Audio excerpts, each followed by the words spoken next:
সম্মানিত দর্শক বন্ধুগণ, আপনারা দেখতে পাচ্ছেন যে আমার সামনে 3 মাথার একটি ম্যাজিক মেশিন। আরাফাত মেশিনারি যে এই মেশিন সহ অসংখ্য মেশিন আমার প্রতিষ্ঠানে আছে। এই দেশের অধিকাংশ মানুষকেই দেখি সামান্য কিছু অংশ ভিডিও দেখার পরই আমাকে ফোন দিয়ে বলেন, ভাই আপনার মেশিনে কি কি করা যায় একটু বলেন তো, এই মেশিন বাসাবাড়ির লাইনে চলে কিনা, এরকম অসংখ্য প্রশ্ন উত্তরে আমি উত্তর দিয়ে থাকি। এই ভিডিও দেখলেই তাদের যে প্রশ্নগুলো সেই প্রশ্নের উত্তর পরিপূর্ণ পেয়ে যাবে। আমাদের দেশে যারা উদ্যোক্তা হতে চান তারা তো অধিকাংশই খুব অর্থ সংকটাপন্ন মানুষ, এই জন্যই কাউকেই সঠিকভাবে কিন্তু বিশ্বাস করতে পারে না। আমার এতটুকু অর্থ যদি কারোর হাতে পড়ে যায় তাহলে হয়তো আমি আর ঘুরে দাঁড়াতে পারবো। এত চিন্তা ভাবনার পরেও এমন একটি জায়গা যার অর্থটা বিনিয়োগ করছে সম্পূর্ণটাই নষ্ট হয়ে যাচ্ছে, তখন সে সারাটা জীবন হাই হাই করে। একজন অর্থ সংকটপূর্ণ মানুষের উদ্যোক্তা হওয়া যে খুবই দুঃসাধ্যের ব্যাপার এটা আমি জানি।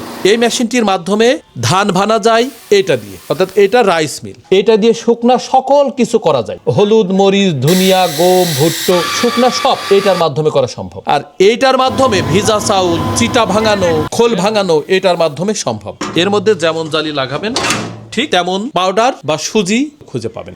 এটার ব্যবহার, অর্থাৎ এটা ঢোকানো এবং এটা লাগানোটা কাজ, আর কোনো কাজ কিন্তু নেই। এই যে গ্রাইন্ডার যেটা বলি আমরা, এটা চালানোর জন্য একটু জানার প্রয়োজন হয়। এটা যেমন টাইট দেবেন তেমন আপনার পাউডার হবে। রাইস মিলটা চালানো যে কতটা সহজ অধিকাংশই গ্রামের মহিলারা চালায়, ধান ঢেলে দেওয়াটাই কাজ। আরেকটি প্রশ্ন থাকবে, বিদ্যুতিক সংযোগ কেমন দরকার। আপনার বাসা বাড়িতে যদি ফ্যান লাইট চলে থাকে সেখানেই এই মেশিনটি চালানো সম্ভব। এখানে আপনি প্রশ্ন রাখবেন যে ভাই মোটর কয় ঘোড়া দেবেন। মোটর আপনি 4 ঘোড়া নিলে একরকম দাম, 5 ঘোড়া নিলে একরকম দাম, 5.5 ঘোড়া নিলে একরকম দাম। অনেকেই প্রশ্ন রাখেন যে ভাই অনেকেই তো 60-65 হাজার টাকায় দেয়। আপনাদের কাছে আমি প্রশ্ন রাখি, আপনি যদি বাজারে ফোন কিনতে যান 8 হাজার টাকা বিনিয়োগ করে আপনি যদি 1.5 লাখ টাকার সাথে মিল করেন তাহলে কখনোই সম্ভব হবে না। এইরকম প্রশ্ন কিন্তু আমাকে অনেকেই করেন। আমি সেই কারণেই এইভাবে কথাটা বললাম। আমি আপনাদের একটি কথা বলবো, ভালো টাকা ছাড়া ভালো পণ্য ক্রয় করা যায় না, আপনাকে এটা মানতে হবে। এই মেশিনটি আপনাকে দীর্ঘ সময় ব্যবহারিক নিশ্চয়তা নিতে হবে। আমি প্রত্যেকের কাছেই বলি, আপনার অভিজ্ঞতার জন্য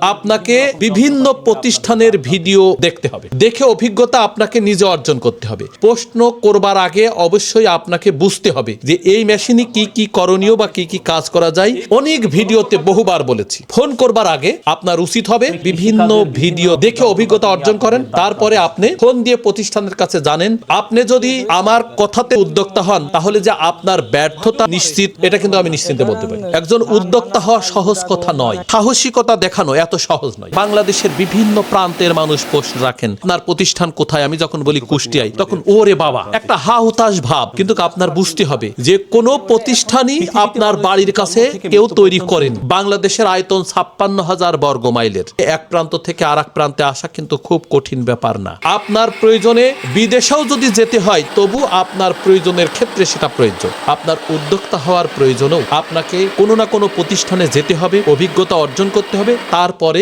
আপনি উদ্যোক্তা সহজেই হতে পারবেন। আমি নিশ্চিন্তে আপনাদের আশা দিতে পারি ইনশাল্লাহ। যারা অল্প মূলধন নিয়ে উদ্যোক্তা হতে চাচ্ছেন, আমার এই ভিডিও দেখবার পর আপনাদের মধ্যে যে ভ্রান্তি বা যে ভয় সেটা কিন্তু কেটে যাবে। আপনার অভিজ্ঞতা দিয়েই আপনাকে সামনে এগিয়ে যেতে হবে। নিজের অভিজ্ঞতাকে পুঁজি করে সামনে এগিয়ে যান। ধন্যবাদ সবাইকে, সবাই ভালো থাকবেন। আসসালামু আলাইকুম ওয়া রাহমাতুল্লাহি ওয়া বারাকাতুহু।